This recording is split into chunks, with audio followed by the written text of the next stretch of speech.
Deadpool, directed by Tim Miller, starring Ryan Reynolds. Story goes, you have Wade Wilson. He falls in love with a girl named Vanessa. While he's in love, he's diagnosed with terminal cancer. So he seeks out treatment to cure it. He meets a guy named Jared. And Jared has a treatment facility. He promises that he will treat Wade Wilson. He won't just make Wade Wilson better, but better than better. So Wilson, he falls for the trap.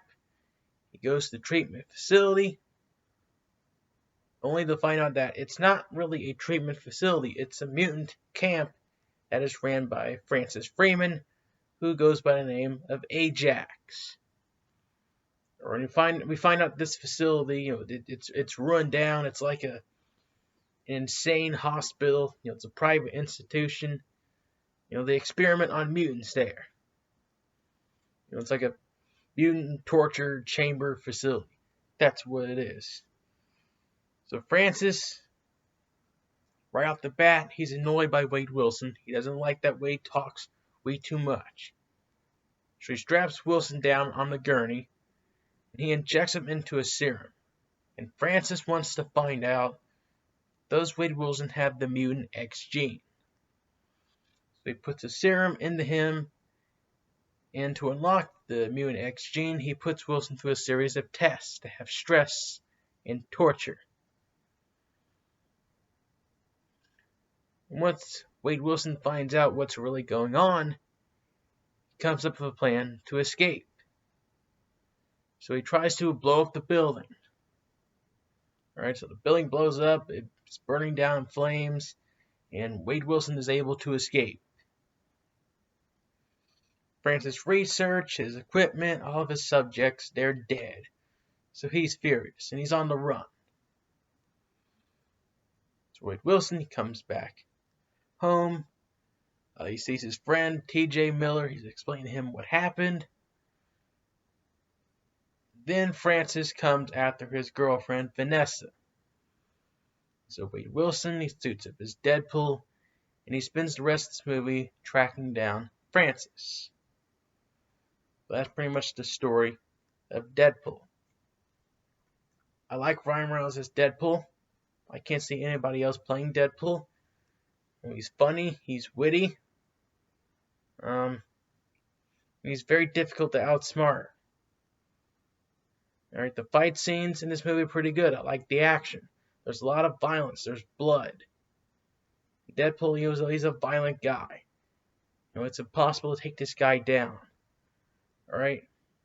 They shot 3 guys in the head with 1 bullet at the same time. So he's a skilled fighter. I like the story. It's personal. It's emotional. Wade Wilson, he's not just a mindless freak killing people. He's doing it for some kind of reason. That's to save his love interest. They also have Colossus in the movie. It's not Daniel Cudmore, it's somebody else, but I like seeing an X-Men cameo in here. I thought that was pretty good. Now, what I don't like about this movie is that there's way too much profanity. Way too many F-bombs being dropped. They don't need to drop an F-bomb in every single line of a sentence. Alright? Every line ends in an F-bomb. They don't need that. I get it, Deadpool's the merc with the mouth. He can curse every now and then, but don't do it every single second. It just almost ruined the film for me.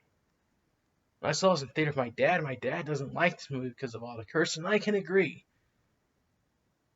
So I kind of felt bad taking him to the theater, but, whatever. The film could have been just as good if it was PG-13. You don't need all the profanity language. That's why I'm not a fan of films being rated R. I'm not about writing for ratings. I'm about writing for the best story that you have. And if the Motion Picture Association of America slaps an R rating, so be it. But you don't need to write for a rating and trap yourself in a box.